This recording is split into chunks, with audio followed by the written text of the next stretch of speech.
దాదాపు 20 సంవత్సరాల క్రితం ఫోక్ సింగర్‌గా తన యొక్క ప్రయాణాన్ని ప్రారంభించి, నేడు పాన్ ఇండియా మూవీ 'పుష్ప 2'లో ఫీలింగ్ సాంగ్ పాడే వరకు తన స్థానాన్ని పెంచుకున్నాడు కందుకూరి శంకర్ గారు. ఆయన ప్రస్తుతం మనతో ఉన్నారు. ఆయనకి ఆ సినిమాలో పాడడానికి అవకాశం ఎలా వచ్చింది? ఆయన మాటల్లోనే ఒకసారి అడిగి తెలుసుకుందాం. సార్ నమస్తే సార్. నమస్తే అండి. Sir the great icon star Allu Arjun గారు, అవును. రాక్ స్టార్ దేవిశ్రీ ప్రసాద్ గారు, గ్రేట్ డైరెక్టర్ సుకుమార్ గారు, ఆస్కార్ అవార్డ్ విన్నర్ చంద్రబోస్ గారి సారథ్యంలో మీరు 'పుష్ప 2' మూవీ పాన్ ఇండియా మూవీలో మీరు 'ఫీలింగ్స్' అనే సాంగ్ పాడారు. అవునండి. మీ ఫీలింగ్స్ ఎలా ఉన్నాయి? మా ప్రేక్షకులకు ఒకసారి చెప్పండి. ముందుగా జీటీవీ చూస్తున్నటువంటి ప్రేక్షకులందరికీ, యాజమాన్యానికి, ప్రతి ఒక్కరికి నా ధన్యవాదాలు. నేను 'పుష్ప 2' సినిమాలో 'ఫీలింగ్స్' అనే సాంగ్ పాడాను. ఈ సాంగ్ నా చేత పాడించి నన్ను ఎంకరేజ్ చేసినటువంటి rock star DSP Devi Sri Prasad సార్‌కి, అలాగే ఐకాన్ స్టార్ అల్లు అర్జున్ సార్‌కి, అలాగే డైరెక్టర్ సుకుమార్ సార్‌కి, అలాగే ఆస్కార్ అవార్డ్ విన్నర్ చంద్రబోస్ సార్‌కి నా హృదయపూర్వక ధన్యవాదాలు. సార్ 'ఫీలింగ్స్' అనే సాంగ్ మా ప్రేక్షకుల కోసం ఒకసారి మీ నోట పాడి వినిపిస్తే మేము వింటాం. తప్పకుండా సార్. హే చీ అంటే ఓసారి, పో అంటే ఓసారి, చాటుమాటుగా సై అంటే ఓసారి, పూలడితే ఓసారి, నగలడితే ఓసారి, సాదా సీదా చీర కట్టెతే ఓసారి, ఒళ్ళు ఇరుసుకుంటే ఓసారి, ఓసారి ఇల్లు చిమ్ముతుంటే ఓసారి, ఓసారి నీళ్లు తోడుతుంటే నిజంగా ఓసారి,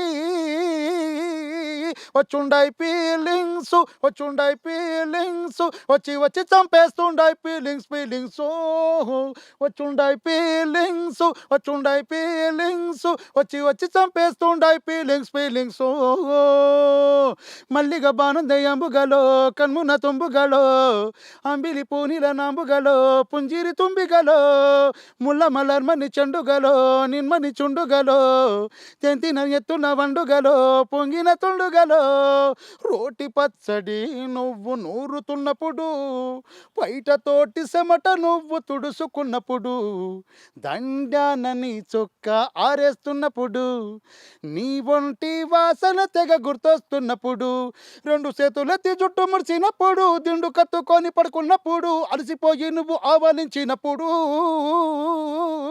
వచ్చుండాయి ఫీలింగ్స్, వచ్చుండాయి ఫీలింగ్స్, వచ్చి వచ్చి చంపేస్తుండాయి ఫీలింగ్స్, ఫీలింగ్స్, వచ్చుండాయి ఫీలింగ్స్, వచ్చుండాయి ఫీలింగ్స్, వచ్చి వచ్చి చంపేస్తుండాయి feelings, feelings. Wow! Wow! Wow! Super! Super sir. అసలు మీకు ఈ అవకాశం ఎలా వచ్చింది? డీఎస్పీ గారు మిమ్మల్ని ఎలా అప్రోచ్ అయ్యారు? యాక్చువల్లీ దేవిశ్రీ ప్రసాద్ సార్ వాళ్ళ మేనేజరు మణికందన్ సార్ ఉండి నాకు కాల్ చేశారు. నాకు కాల్ చేసి మీ లింక్స్ ఉంటే పంపండి, మీరు పాడిన ఫోక్ సాంగ్స్ లింక్స్ ఉంటే పంపండి అని చెప్పి నాకు కాల్ చేయడం జరిగింది. అలాగే లక్ష్మి గారి దగ్గర మీ నెంబర్ తీసుకున్నాం అని చెప్పి నాకు ఫోన్ చేయడం జరిగింది. సో, ఈ పాట పాడినందుకు మీకు హానరోరియం పారితోషికం ఏమైనా డబ్బులు ఎంతవరకు ఇచ్చారు? పర్లేదండి, బాగానే ఇచ్చారు. ఓకే. Okay sir. సార్ ఇప్పుడు మీరు ఈ ఈ మూవీలో ఈ సాంగ్ కాకుండా ఇతర మూవీలో ఏమైనా సాంగ్స్ పాడారా ఇంకా? నేను ఇంతకుముందు మణిశర్మ గారి మ్యూజిక్‌లో కాసర్ల శ్యామన రాసినటువంటి 'జ్వాలారెడ్డి జ్వాలారెడ్డి' పాట పాడడం జరిగింది. ఈ పాట నేను, మంగ్లీ కలిసి పాడడం జరిగింది. దాని తర్వాత 'బలా తందనాన' సినిమాలో మణిశర్మ సార్ మ్యూజిక్ చేసిన 'బలా తందనాన' సినిమాలో, దాని తర్వాత వివేక్ సాగర్ గారు మ్యూజిక్ చేసినటువంటి 'కీడాకోల', అలాగే 'డార్లింగ్' సినిమాలో పాడడం జరిగింది. అలాగే నందన్ బబ్లీ గారు చేసినటువంటి 'తెలంగాణ దేవుడు' సినిమాలో, అలాగే సురేష్ బబ్లీ గారు చేసినటువంటి 'నీది నాది ఒక కథ' సినిమాలో ఇలా పాడడం జరిగిందండి. Sir, sir, sir nice. మీకు ఫోక్ సింగర్‌గా పేరుంది. మీకు ఫోక్ సింగింగ్‌లో ఏ పాటకి మీకు ఎక్కువ పేరొచ్చింది? ఫోక్ సింగింగ్‌లో అని చెప్పానంటే, నేను ఫోక్ సాంగ్స్ 2004లో నా ఆడియో రంగం స్టార్ట్ అయిందండి. అంతకుముందు పాడాను. బట్ నాకు సిద్దిపేట స్టూడియోలో వెన్నెల శ్రీనాథ్ గారు నాకు అవకాశం ఇవ్వడం జరిగింది 'చిలుకూరి గుడి కాడ' పాటతో. అలా నేను ఫోక్ సాంగ్స్ పాడుతూ. మీకు ఫోక్ సాంగ్‌లో మీకు ఎక్కువగా పేరొచ్చిన పాట ఒకసారి ఏదైనా ఉంటే మాకు ఫోక్ సాంగ్స్‌లో అని చెప్పానంటే, ఫోక్ సాంగ్స్ చాలానే పాడానండి. చాలా పాటలు నాకు పేరు తెచ్చినవే. అయితే ఆహ్, నేను పాడిన ఫోక్ సాంగ్స్ తంగేడు చెట్ల కింద ఈరనాగమ్మో నా బాల సెందురమ్మ తలువాలు పోసుకుంద మీరనాగమ్మో నా బాల సెందురమ్మ తంగేడు చెట్ల కింద ఈరనాగమ్మో నా బాల సెందురమ్మ తలువాలు పోసుకుంద మీరనాగమ్మో నా బాల సెందురమ్మ శనిగ చెల్ల నిలవడి సేతులియావే సందూరాల తువాల సేతులియావే సందూరాల తువాల అరటి తోట్ల నిలవడి ఆటలాడవే సందూరాల తువాల ఆటలాడవే సందూరాల తువాల రాధా రాధా వైకటి రాధా బావ మీద బమలా వడితివే రాధా బావ మీద బమలా వడితివే రాధా పేరెళ్ళిన బొంబాయి ఓతివే రాధా తట్టమొయ్యాలేక తల్లాడిత్తివే రాధా తట్టమొయ్యాలేక తల్లాడిత్తివే రాధా చిలుకూరి గుడి కాడ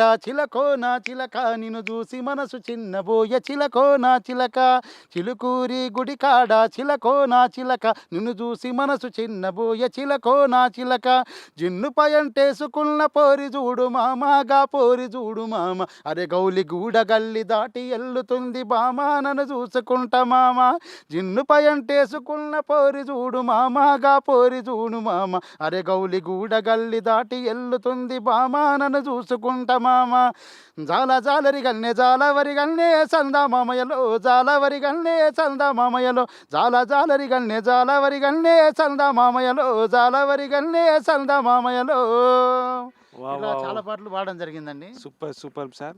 సార్ ఇప్పుడు మీ 20 ఏళ్ళ ప్రస్థానంలో మీ యొక్క ప్రయాణంలో ఇప్పటి వరకు ఎన్ని పాటలు పాడి ఉంటారు? జానపదాలు, సామాజిక గీతాలు, దేవుళ్ళ చరిత్రలు, ఇలా ఇదంతా యూట్యూబ్ రాకముందు నుంచి ఇదంతా ఈ 20 ఇయర్స్ నుంచి దాదాపు చాలా పాటలు పాడాను నేను. ఫీలింగ్ సాంగ్స్ కోసం డిఎస్పి మేనేజర్ గారు మిమ్మల్ని సంప్రదించారు. అవునండి. అనంతరం మీరు ఎలాంటి అయిన సమస్యలు ఎదుర్కొన్నారా? లేకపోతే రికార్డింగ్ సమయంలో కానీ మీరు వెళ్ళే ప్రయాణంలో కానీ ఎలాంటి అయిన సమస్యలు ఎదుర్కొన్నారా? రికార్డింగ్ టైంలో నన్ను చెప్పారంటే యాక్చువల్గా నేను సారు మణికందన్ సార్ వాళ్ళు ఫోన్ చేసిన తర్వాత ఫ్లైట్ నేను వెళ్ళాలి, ఫ్లైట్ నెక్స్ట్ డే 10కి ఫ్లైట్కి వెళ్ళాలి. ఆ క్రమంలో హైదరాబాద్ వెళ్తుండగా ట్రాఫిక్ జామ్ అయిపోయింది, ఫ్లైట్ మిస్ అయిపోయింది. అప్పుడు మళ్ళీ తర్వాత ఎలా జరిగింది? ఫ్లైట్ మిస్ అయిన తర్వాత సార్ వాళ్ళని అడిగాను, ఇంకా అవ్వదేమో అని చెప్పని చాలా అప్పుడు లోపల చాలా బాధ అనిపించింది. ఆ టైంలో తమ్ముడు విరించి అని మంచి రచయిత, సినిమాల్లో సుధీర్ గారు నటించినటువంటి ఆ సినిమా గుర్తు రావట్లేదు, కానీ దాంట్లో వైఫై నడకడదా అనే సాంగ్ రాశాడు తను.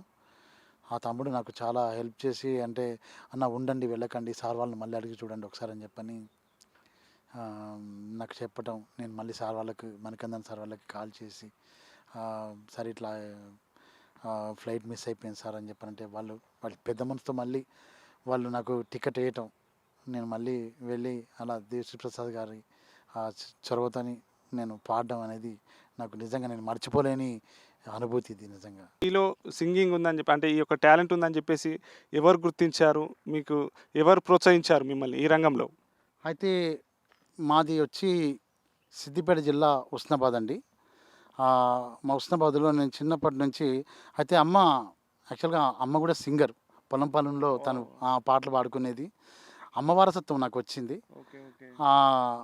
అమ్మ వ్యవసాయం చేసేది, నాన్న కూడా వ్యవసాయం చేసేవారు. అయితే నాన్న వ్యవసాయాన్ని అమ్మకు అప్పగించి తను దుబాయ్కి వెళ్ళడం జరిగింది. సో అలా మీ అమ్మ దగ్గర నుంచి మీ మదర్ పాడుతూ ఉంటే తను చూసి మీరు నేర్చుకున్నారు, తన వారసత్వంగా మీరు పాటలు పాడడం నేర్చుకున్నారు అన్నమాట. అవునండి. Okay okay sir. తను నాన్న దుబాయ్ నుండి పంపినటువంటి నేషనల్ పానాసోనిక్ టేప్ రికార్డర్ ఒకటి, అప్పుడు నేషనల్ పానాసోనిక్ టేప్ రికార్డర్ అంటే చాలా ఫేమస్.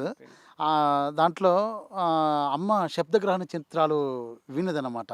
శోభన్ బాబు గారివి, తర్వాత చిరంజీవి గారివి, నాగార్జున గారివి, బాలకృష్ణ గారివి, ఇలా తను వింటుంటే అమ్మతో పాటుగా నేను వింటూ నేర్చుకునేవాడిని. అట్లా నేను పాటల మీద మక్కువ నాకు పెరిగింది. దాని తర్వాత అల్లుడా మజాక సినిమా టైంలో మా స్కూల్ వార్షికోత్సవంలో నేను పాట పాడడం జరిగింది. అప్పుడు ఆ కాంపిటీషన్లో పాడితే ఆ కాంపిటీషన్లో నాకు ఫస్ట్ ప్రైజ్ వచ్చింది.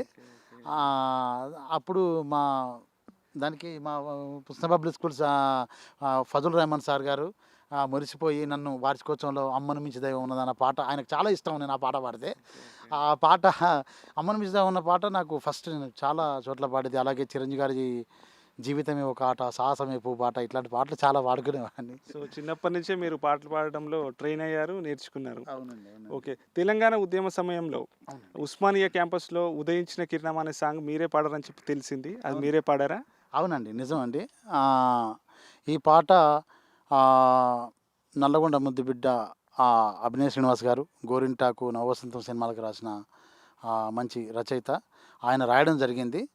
ఆహ్, బహుశా 2009లో అనుకుంటా ఈ పాట రికార్డింగ్ జరిగింది.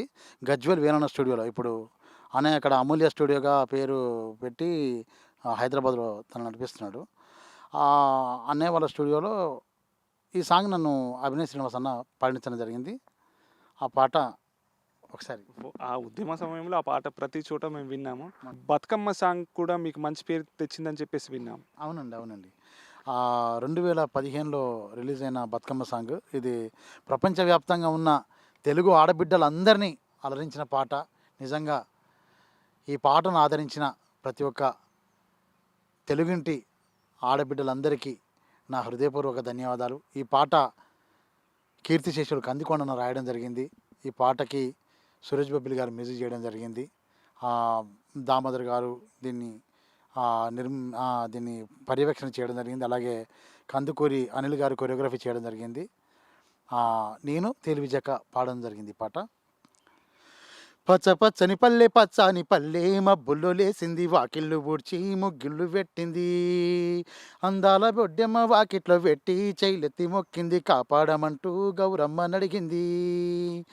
ఆడబిడ్డలు ఇంటింట నిండే, అమ్మ నాన్న గుండెంతో పొంగే, సత్తి పిండి సకినాలు చూస్తే నోటి నిండా ఊరిల్లు ఊరే, పొద్దు పొద్దున్నే తమ్ముళ్ళు లేచి పూల కోసం బయలెల్లి ఉరికే, శాపపరిచి వాకిళ్ళలోన చెల్లెళ్ళంతా బతుకమ్మ పేర్చే. పచ్చ పచ్చని పల్లె పచ్చాని పల్లె మబ్బుల్లో లేచింది, వాకిళ్ళు ఊడ్చి ముగ్గుళ్ళు పెట్టింది.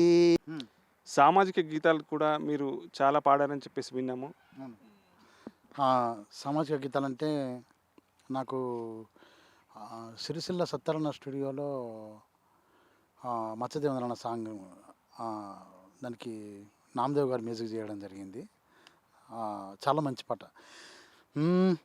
వినవయ్యవో పురుషుడా, ఆడది అబలెట్లా అవుతుందిరా, నూరేళ్ళని బతుకులు ఊపిరి పోసింది ఆడదేరా, తల్లిగా చెల్లిగా తాను అర్ధాంగిగా సకల బాధల కోర్చి సాధింది మీ తల్లి, ఆ తల్లి ఆడదేరా, ఓ పురుష ఆడదే అమ్మాయరా. వినవయ్యవో పురుషుడా, ఆడది అబలెట్లా అవుతుందిరా, నూరేళ్ళని బతుకులో ఊపిరి పోసింది ఆడదేరా. అలాగనే ఏమో ఈ కాలం ఎటు పయనిస్తుందో, తీరం చేరే దారి కనుమరుగవుతుందో, ఏదో గ్రహణం పట్టింది ఎందుకో ఇలా అవుతుంది, తెలుపవమ్మ తరతరాల చరితను తనివి తీరనే వింటాను, ఏమో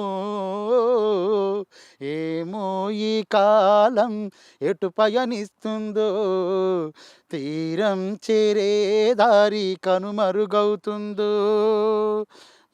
ఇలాంటి సామాజిక గీతాలు చాలా బాగా. సో మొత్తంగా శంకర్ గారు తాను దేశభక్తి గేయాలు, భక్తి గేయాలు, సామాజిక గేయాలు, సినీ గేయాలు, ఫోక్ సాంగ్స్ అన్నీ పాడుతూ తన యొక్క ప్రయాణాన్ని అయితే కొనసాగిస్తున్నారు. తాను తన యొక్క కెరీర్లో ఇంకా మరెన్నో సినీ గేయాలు పాడాలని చెప్పేసి, అత్యున్నత స్థానానికి చేరుకోవాలని చెప్పేసి, అనేక అవార్డులు పొందాలని చెప్పేసి కోరుకుంటూ, కెమెరామెన్ కళ్యాణ్తో కరుణాకర్, జీ న్యూస్, సిద్దిపేట్.